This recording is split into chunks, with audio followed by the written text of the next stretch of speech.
Made after a case of cross county road rage. I'm Tracy Hutchins. And I'm Blair Miller. Atlanta News First anchor Joe Gorcho is over the breaking news desk with the latest information on this. Joe?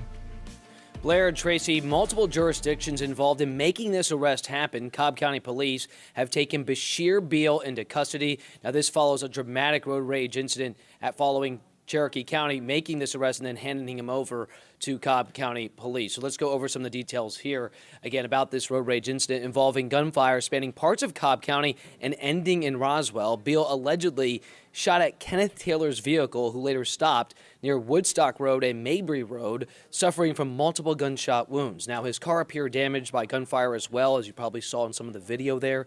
Officers then interviewed witnesses while also reviewing real-time crime center footage, quickly identifying a gold SUV heading to Cherokee County. They then tracked down the 47-year-old Beal, who was from Ackworth, who was then arrested and handed over to Cobb County Police.